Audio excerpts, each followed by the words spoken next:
Hello, everybody, and welcome back to today's podcast. I have the pleasure of interviewing Marjorie Meret-Carmen, who's an educator, author, and a social and political activist. She's also an 80-year-old benzodiazepine survivor. She wrote Repairing the Benzo Blunder, a mosaic of recovery, chronicling her 10-year journey in and out of a dependence on Ativan, which is lorazepam, prescribed for 5 years from 2007 to 2012 during her husband's neurological decline and subsequent demise. We're doing this interview today from beautiful Concord, Massachusetts, where Marjorie has traveled from Bend, Oregon to work on the novel she began prior to her journey in and out of what she refers to as Benzoland.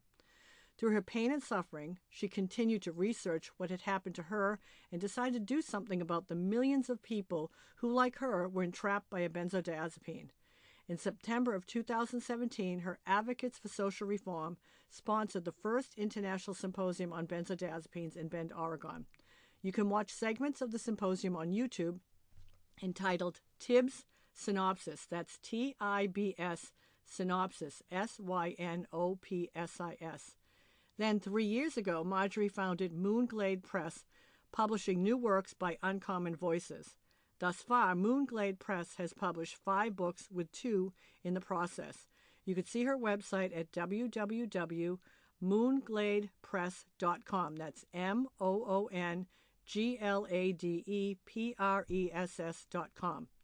What makes Marjorie's recovery significant, is many people her age are often told they can stay on their benzos for the rest of their lives because they're too old to try and withdraw.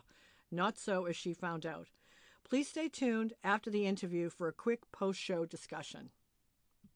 Hi, Marjorie. Welcome to my podcast. And I'm so glad that we're doing this in person because it's a heck of a lot easier for me. Oh, it's just a pleasure that we finally gotten to this day. So one of the things I want to say, because you are the author of one of the benzo books that's out there, Repairing the Benzo Blunder, right? That's the Repairing the Benzo Blunder. And I want to mention to people before we get going that every now and then Marjorie is going to refer to her book. And the reason for it, because one of the things is we're going to talk about her age, and we'll get into that. And so she doesn't know whether she's having a little bit of memory problems because of her age, or is it from what the tranquilizers did to you over the years, correct? Absolutely. Okay, so one of the first questions I always ask people is, what led you to taking a benzodiazepine? As millions have been experiencing over the course of the 60, 70 years that we have been given these panaceas for anxiety and depression. As my husband began to decline into his dementias, because we never really did find out what all that was about, I was having anxiety and serious insomnia. Right. As any caretaker would, taking care of their husband, because I'm going through it now. Only I know I can't take a pill. But you didn't back then. I didn't know and was never informed by the original doctor, who was a geriatric physician, that there would be anything that would prevent me from continuing to take it as needed. Right. As needed. And so that's how you were originally taking it, just as needed. Just because I would lie down next to my husband and I knew that he was not going to get better. Right. But I had experience with basically accompanying my mother through her years of dementia, only later finding out she had been taking Valium for over 30 years. Right. And today, I just discovered for the first time, I never knew, your husband had also been taking a benzo for years. So you wonder, was that what led to his decline? Well, as I began to do the research that led me to write this little memoir, which is what it is. And remember, a memoir is not a biography. It is how we remember what happened. Right. And so what happened to me between 2006, when he approached me in the kitchen of our home right here in New England, saying, I'm losing my words. And from that moment, I realized that this was something I was going to have to deal with again. But the fact is, I accompanied my mother through the long goodbye, as Nancy Reagan said about Ronald Reagan's decline. And so it was familiar. So I never really felt like I was losing anyone. I felt like it was my sacred duty to accompany him through that maze, and nobody knew what to do about it. Right. So now you're on Ativan. You're prescribed Ativan. And I want to ask this age, which is always sensitive with people asking about age, but I know you're not going to mind. How old were you when you were prescribed Ativan? I think we discovered that I was 68. 68, and no warning that you have a husband who's sick, and you're 68 being given this drug with no precautions. By a geriatric physician. Right. Isn't that's crazy? But I didn't know that. Right.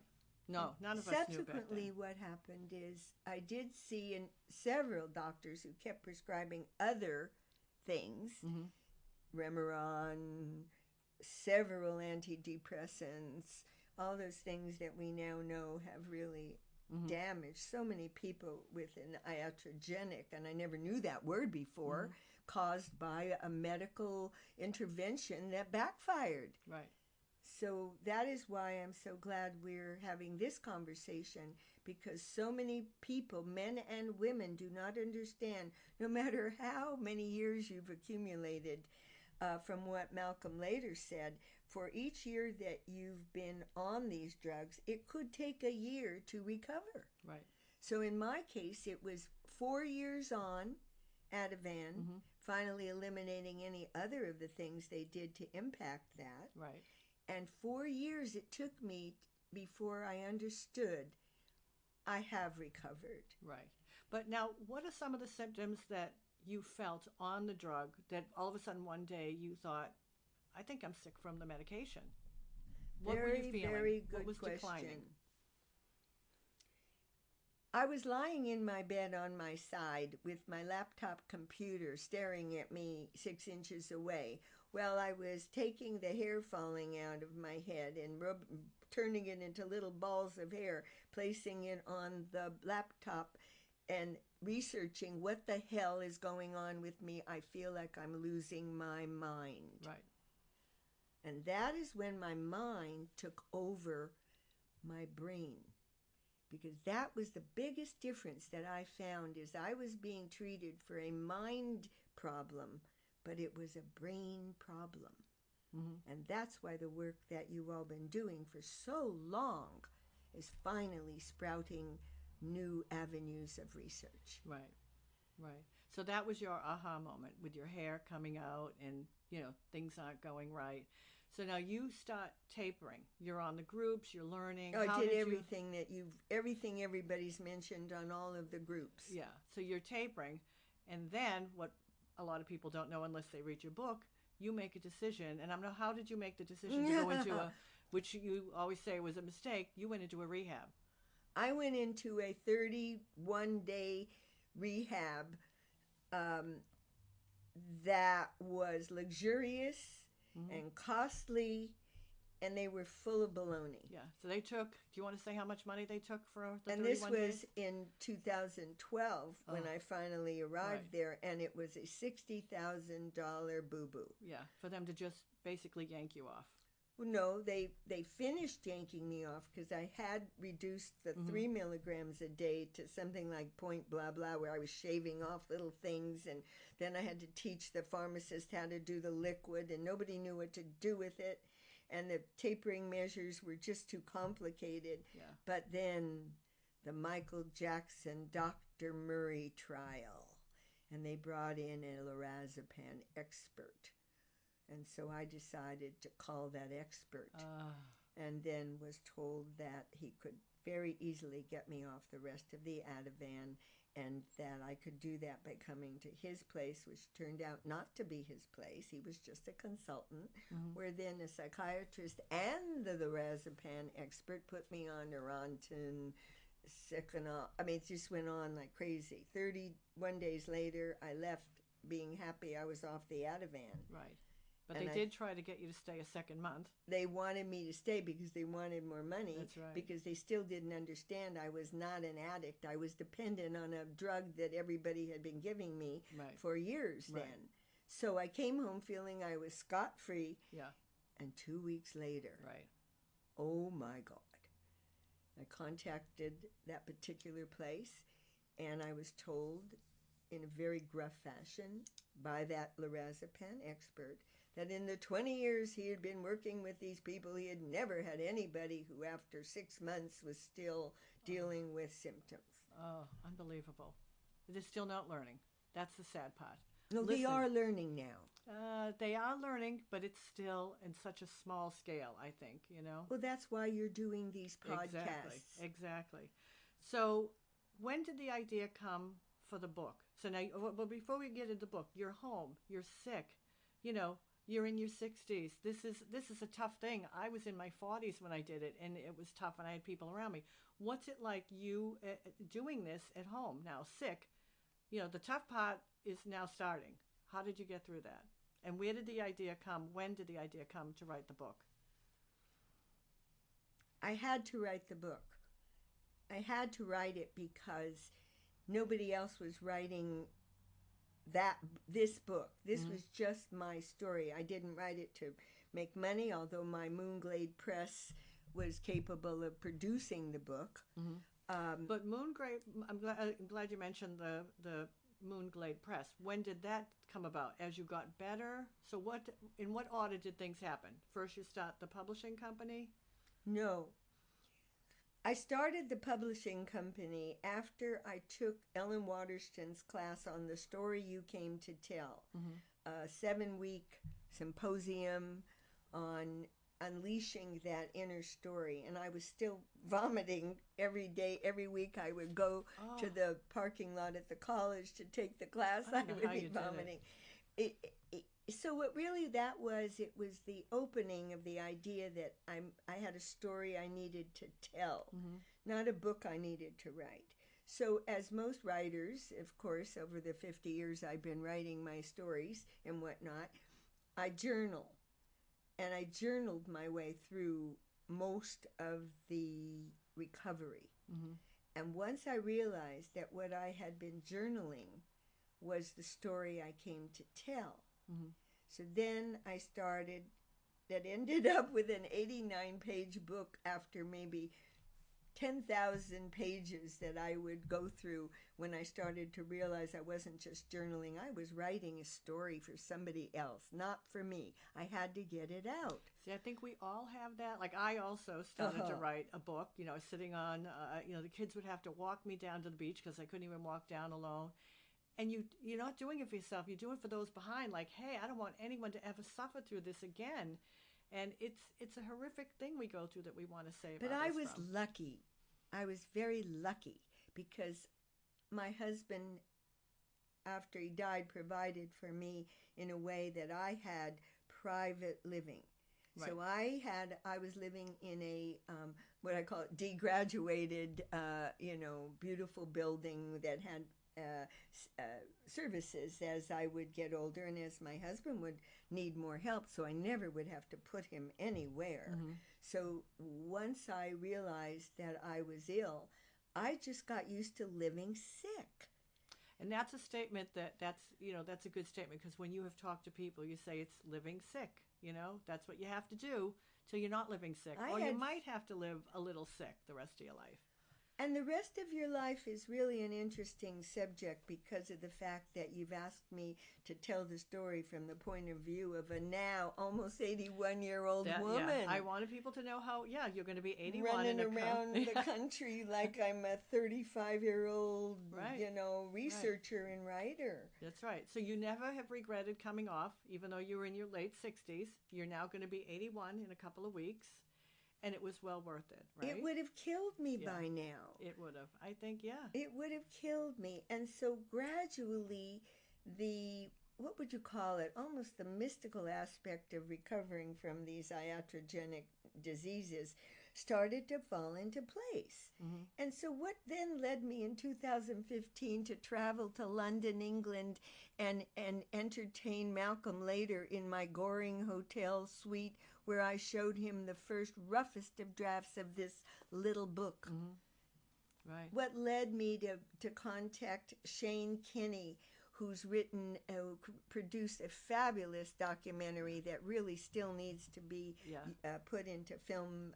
His documentary is excellent. It's really wonderful. Do you want to mention the name of his documentary? Well, you better name it because I keep fumbling up the I know. title. So it's the Benzodiazepine. It's on Vimeo. It's everywhere if you just look up Shane Kenny from Ireland. And I know the name of it. And right now it's, hey, I'm going to be 65 next month, so it's slipping my mind right now. But yeah, you went and did a lot. But let's go back to when you're home and you're sick. So you have services to help you because you can't function. 24 hours a day, I was invisible for at least 2 to 4 years. Yeah. I would go down to the lobby to pick up my mail in my 24-hour clothes, these Lauren cotton things you just put on. Hopefully you can go take a shower, but you can't because the water comes down on you like needles. Yeah. Every cell in your body has been compromised by the use of these drugs that were not meant to kill us. Right. And you had pain. You also, I didn't have a lot of pain. You had a lot of pain. Well, I had a lot of old pain from back surgery, etc., and so forth. So I was dealing with old things too. But even when I had back surgery in 1976, and when I was put on all the painkillers of the day, I had an understanding of how one can lift above the pain by using a pill. But that was easy to get off of. Right. That was Percocet or Percodan or whatever it turned into, Vicodin and all the other codeine things. Right. And they really were very good in pain killing. Okay. So now, aside from the book, what a lot of people, again, everybody's been around for years and stuff's online, but you ran the first benzodiazepine symposium. When did that idea come about? The idea to bring people from all over the world, because I was very, audacious in the beginning, because I did contact every one of the people who had been writing books about this. Right. And then how I found you too. I decided that because of my experience that we had to bring benzodiazepine reform out of the university, out of the research places, out of the forums that finally began on the internet. Remember, the first one was, what was it, well, the first one was mine. It was just, I think it was called Benzos at YahooGroups.com. And then there was the Colin. Then that's Benzo Buddies was Benzo the first. Buddies, where you had to be anonymous. Yeah. That was very helpful. Yeah. But that was the only one. Yeah. I ended up closing mine down because we then switched over to do the book project because Heather had written her chapters for me. Everything was just getting bigger. There was just so much more to do. And one of the things people don't realize, and I recently saw somebody slam somebody who's done a lot in the benzo community, which really upset me. We put our lives out there. We're doing a lot. It's costing us money to help people. And how dare anybody turn around and slam? I don't think people have any idea how much it cost you to run that symposium, which was a lot out of your own retirement. Well, it all came about by my contacting NIH and Nora Volkow, who's the head of the NIDA, and her assistant, Dr. Stein, I think. And when I blithered out what I thought needed to be done, that I had contacts with the St. Charles Medical Center in Bend, Oregon, which is kind of the only hospital we can go to when we're living in Central Oregon, actually, unless we go to Portland or Seattle, that I felt that if we brought benzos into a medical institution, then it would get some play. Luckily, the CEO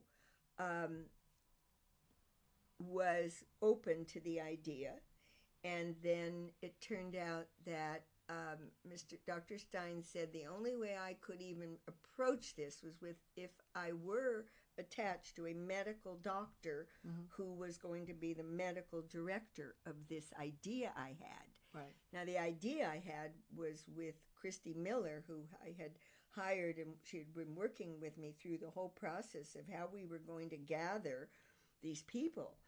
And so, yes, it took a long, long time for us to be able to fashion this symposium. where we were given the St. Charles Hospital as our platform. So we had many speakers. They're all listed on the International Benzodiazepine Symposium. You can Google it. My little book is on moongladepress.com. Is it on Amazon also? It's on Amazon. Okay. You can. It's on with every other one, and there's so many now that it's so lovely to see that more and more people are writing their stories. Right. So I mean, everybody feels it has to be told, and we just need more people listening. So Dr. Stephen Wright, who is a pain specialist and a full-fledged MD, signed on as my medical director, and lo and behold, there he was, and on the morning of September 17th, 2017, okay, introducing what we were doing, and Shane Kenny was there, and I mean, it was like a magical weekend. Yeah. And that was 2+ years ago now. Yeah. So then Steve Wright, coupled with one of the couples who came to the symposium, Bernie Silvernail and his lovely wife, Carrie, who was still in the throes of withdrawal, could hardly sit there for the 3 days. And then Steve and Bernie began developing this whole new vista of benzodiazepine talks. And so they did the second symposium in Arizona. Yeah. On the same day, we were having our hearing here in Boston for our legislation. Imagine, on the September 16th, I believe. 17th was the day of ours. It might have been the 16th, but it was a one-day deal. Yeah. Poorly attended because it was through the university, which was a plus. Yeah. So now we've got symposiums from a hospital and a university, and then, of course, we have all the hotels. But one of the things that I wanted to address with you is, who are the people who administer these forums that popped up between the moment I found Benzo Buddies and today? Because that is a huge issue for me, that very often I find out that people are running these forums who are still withdrawing, which is fine, but when it gets down to their opinions being thought of as the gospel, this bothered me a lot. So gradually I removed myself from any other outreach other than to you and to the people in the UK, Barry and Jim Dobbins. Yeah, in the UK, this is one thing I learned years ago. Because they have organizations to help with tranquilizer withdrawal. We still have nothing here in the United States.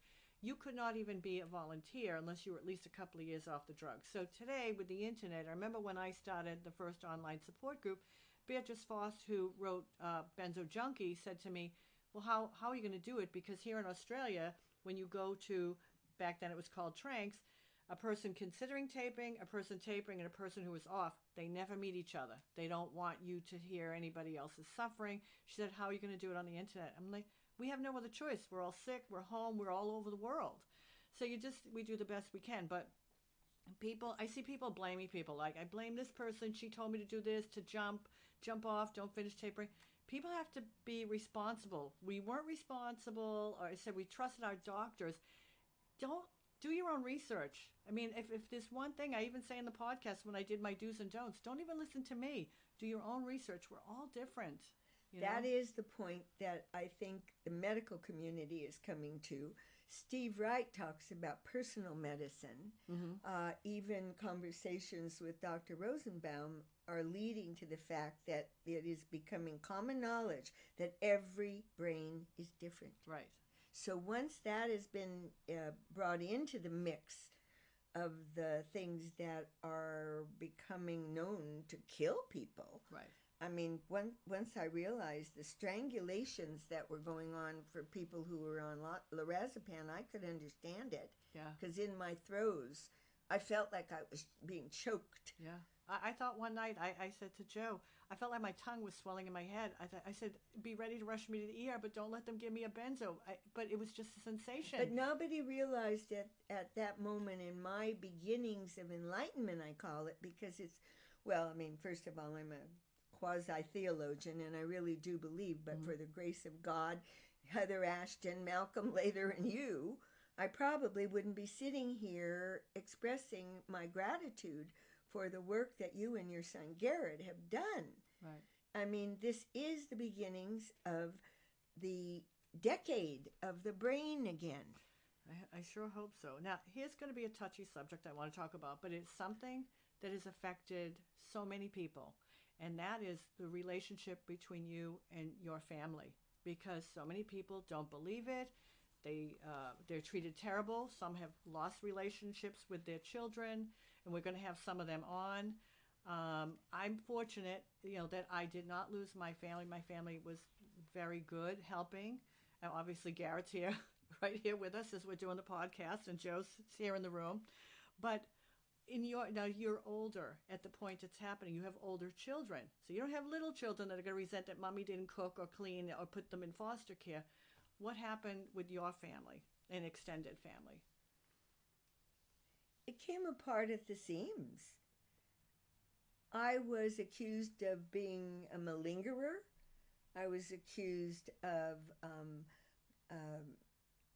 being really on my way to the end, in terms of I was constantly shaking. Mm-hmm. They had every right to think that I was really very ill, and I was, but they did not have any clue, even when I presented all my data.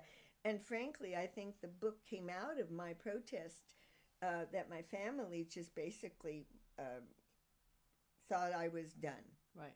And even with the symposium, they didn't attend the symposium. Well, my daughter didn't. My son did. Okay. But the reality was that so many families have been brought to asunder by these drugs. Yeah.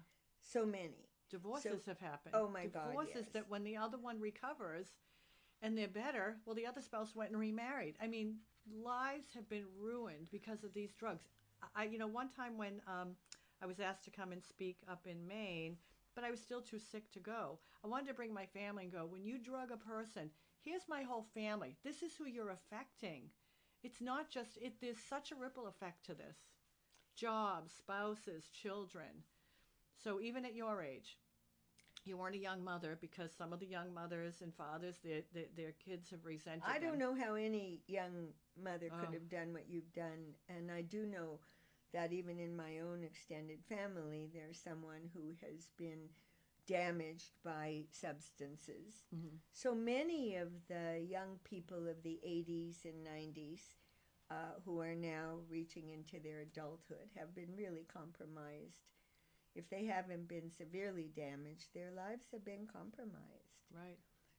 And then we can get into the use of the cannabis craze that's gone on if you want, because so you used a little bit of cannabis. So I have always been too afraid to try it, but you've actually used it. I think one time when you were here in Boston, we were having dinner in Cambridge, and you had a cream that you were using, correct? Oh, definitely. The balms, the creams, and the CBD craze in Oregon has just gone wild, crazy. Because it was legal there long before here in Massachusetts. Absolutely. And what really is the issue is that the cannabis of today is not the marijuana of the past. Right. So we have a lot of physicians who, when you mention the use of cannabis in its laboratory state, because they are refining it in such a way that it won't be long before they find the connection between the receptors that deal with the recovery from a benzo all the way to healing epilepsy and all of that. I have some shares in a stock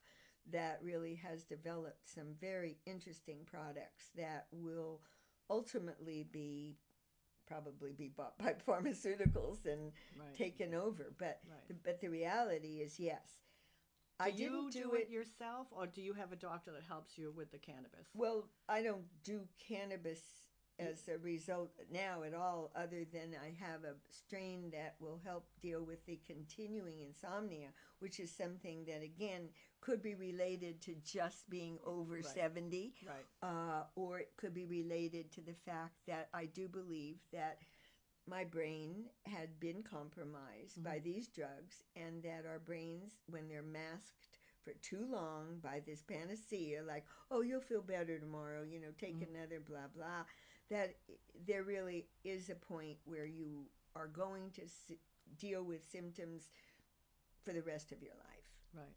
And I do believe, though, that anyone who has the impetus to be able to get enough support from their family, if not their family, then the family of the benzo land, right. Okay, right. can get off of these drugs. Right. So I'm glad you said that, because there are some that have some support, and then their families get worn down. My own family got worn down for me. I had a lot to go through, so if you go to this one or that one, it was tremendous. But there is their benzo family. I've always said, get your closest benzo friends. You don't want to wear them down. They're also recovering. But there is a place to go for help. And isn't it sad that it's got to be online?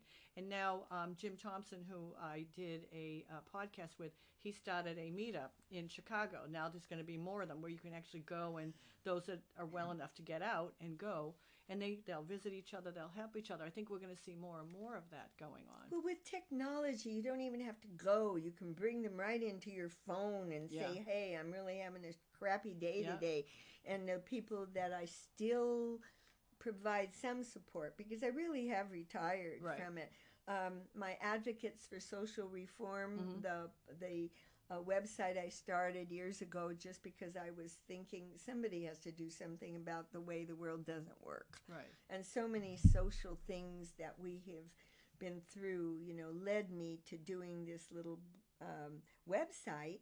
And then that led to something and led to something. And then finally, now that I'm no longer interested in really being an online or hands-on advocate or help, I still respond to certain people who have been through this for a long time and are still suffering.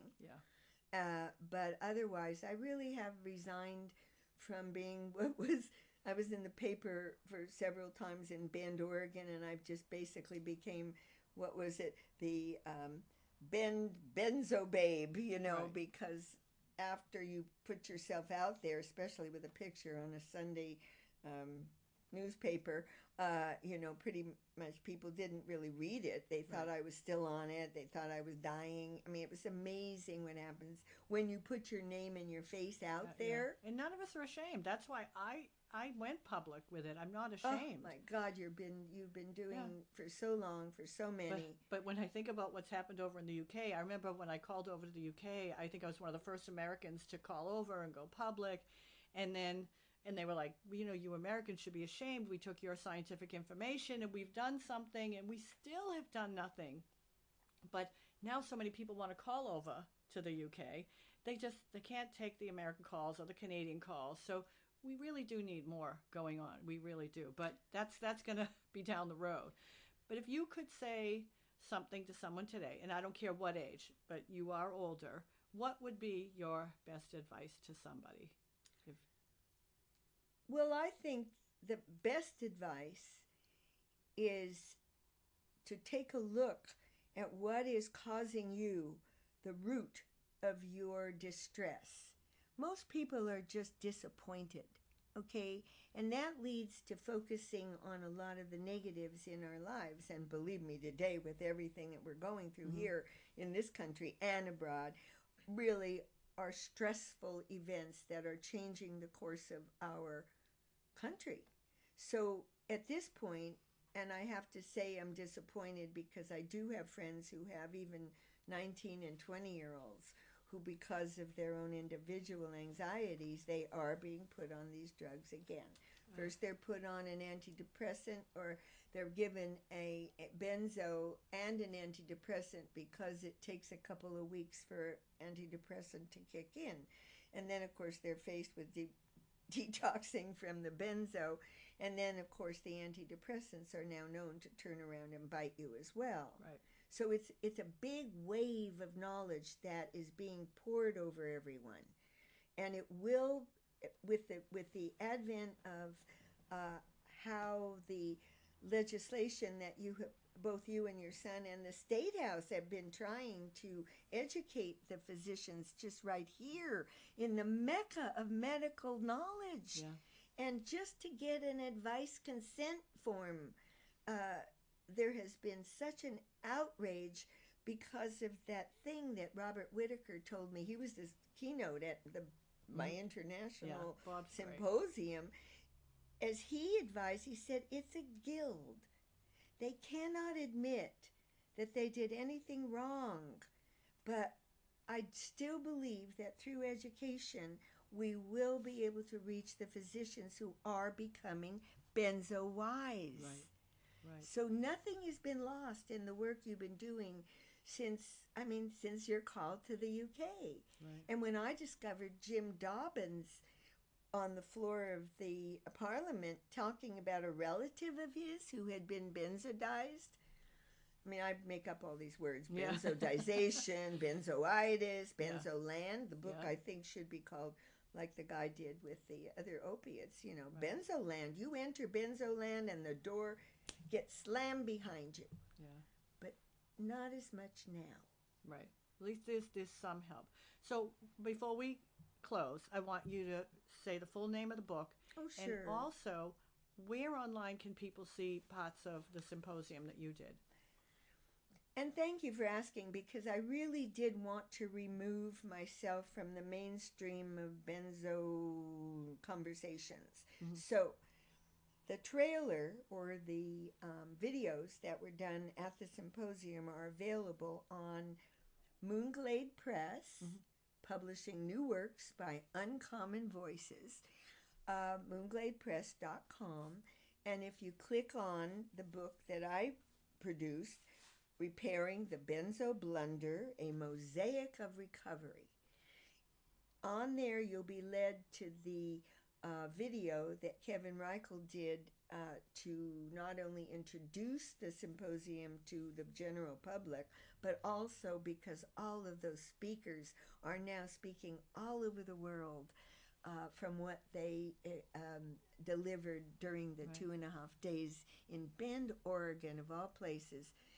So a great ripple effect. A fabulous ripple effect. And Dr. Stephen Wright is still speaking forever. He wrote, as you did, on the back of my little book, you wrote, if you or a friend, or if you or a loved one has been affected by a benzodiazepine, you will feel Marjorie's pain in sharing her story, no matter what age or social status doctors, patients, or family members need to read this little book. I love that. Yeah. And then Steve Wright wrote, but in agonizing and eloquent detail, Marjorie Carmen lays out her journey of disaster and triumph. I love all this stuff. Marjorie does not leave us with a bitter diatribe. She wants to educate. That's right. I think that's what we all want to do. We want to stop the suffering and want to educate. Was there something at the very beginning of the book that you wanted to read? I think we pretty well covered the subjects, but I wouldn't mind closing maybe with the first poem I wrote as a class that I took with Ellen Waterston, who's responsible for Moonglade Press. In one of her classes, she asked us to take a article from a newspaper and write a poem about it. And it just happened that there was an article about pills and antidepressants and all of that. So I cut it out, perfect. And this is what I wrote. Pills. They hand them out like candy. Little ones, big ones, round ones, square ones, triangles some. Colors of the rainbow. Swallow this, swallow that. Doesn't work? Try this. That doesn't work? Try that. Side effects? Even death? Don't worry about it. Swallow this, swallow that, while pharma swallows the profits. That is excellent. And with that, I want to thank you so much for your time, for your friendship, and I really appreciate you doing this podcast. Oh, and I thank you so much, and Garrett. So glad we got to this, and of course Joe here. Yeah, we have Joe. We always bring Joe with us. I love having Joe here, so maybe we will go and have a little meal, maybe. All right. Stick around. All right. Thank you, Marjorie. God bless you. Thank you. Thank you.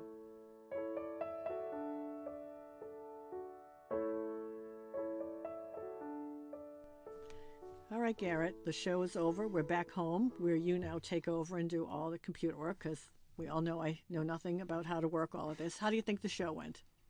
I thought it went really well, actually. So that's the first time that we've ever recorded anything, outside of the house. And so, like, the opportunity to leave, go to Concord, and meet Marjorie out there, that was really good. Right. And I always tell you, it's easier for me doing it in person because we know when the other one wants to say something, which has been hard as we do it through the computer.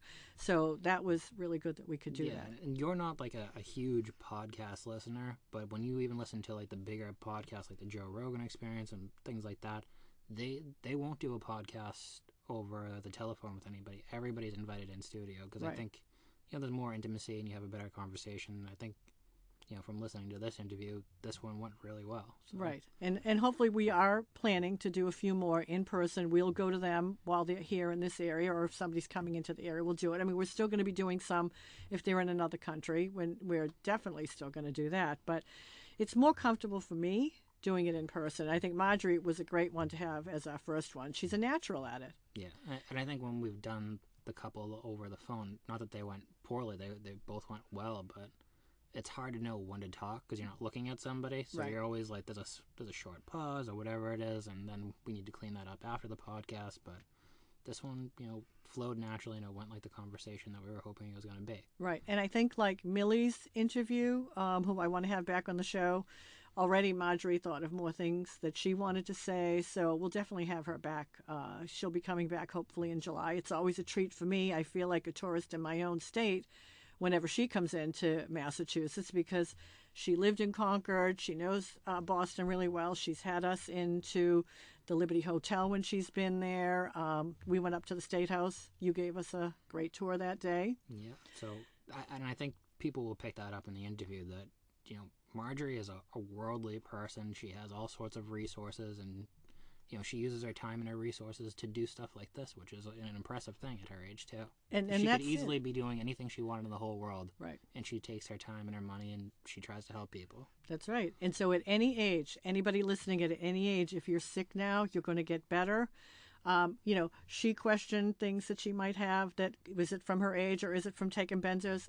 I'm now starting to question things that I'm feeling. Is it, from my age, even though I'm years off, it's my age. I've got to exercise. You're always after me to make sure I'm staying up with stuff. My diet is pretty good, but let's face it, the holidays were just over and we all cheated. It's tough with the holidays. But so, because we want to keep the post show short, we should probably address a couple of things that maybe we moved by too quickly during the interview on. Right, so you picked up on that. Yeah, right. So the first one is we should probably tell everybody who Bob Whitaker is, because he was mentioned a couple of times. Right. So Bob Whitaker, first of all, is an author and a speaker. He's very well known internationally. And we've had the pleasure of meeting Bob and sitting down with him and talking with him. And if anybody wants to see anything about Bob, go to the website madinamerica.com, and he wrote the book Anatomy of an Epidemic. There are other books that he wrote. We won't get into all of those, but he has done a lot for people who have been on prescription drugs, bringing facts about the drugs and data that has been hidden. Do you want to list a couple of his books? So I think the main one right now is his Anatomy of an Epidemic, and he also wrote Mad in America. And then he co-authored another one, Psychiatry Under the Influence. And I think those are probably the main ones, but they can go to his website and or even just Google Robert Whitaker, Whitaker, Robert Whitaker. He's done a lot. He even came into the State House and spoke at the second hearing, correct? Yeah, it was the second one. I think, so when we met him, we had lunch with him one day. Yeah. And I always considered him to be our keynote speaker. And he's not a doctor, he's a journalist, he's a writer, he's a speaker, but he's able to put the entire problem into perspective throughout history and how we got to where we are now and why we're having the problem. So I think a pretty interesting guy to talk to, and I'd certainly say if you're interested in this kind of thing, to check out his books. Right. And he was a great speaker at Marjorie's symposium. What else that we talked about when we were there that you wanted to... So the other thing, you both were talking about a documentary that... Shane Kenny had done. Yeah. So what's the name of the documentary? So the name of the documentary, because neither one of us right on the fly could think of it. Sorry, Shane, if you're listening. And I knew it right afterwards, is the Benzodiazepine Medical Disaster, which can be seen on Vimeo. So if you go to https Vimeo, Vimeo.com/188181193. It is a phenomenal documentary where he has Professor Heather Ashton and Professor Malcolm Lader. He is interviewing them prior to Heather getting sick. So, or you can just Google the Benzodiazepine Medical Disaster by Shane Kenny. So it's very telling. Very telling. He did a fantastic job on that. Okay. I think those are the only two I had written down, to explain what Moonglade Press is, but we deal with that in the intro now. Yeah. But I think it quickly got passed over during the conversation. Right. And people, even through Moonglade Press, they can go in, click on her book, and from that they can click to get to the Tibbs synopsis. So there are two different ways. Go in direct through YouTube or go in through Moonglade Press. So I think we did a good job with that. Hopefully we're going to have Marjorie back in July when she comes back, God willing. And I want to thank you again for always coming with me and doing these, because I couldn't do it without you. My pleasure.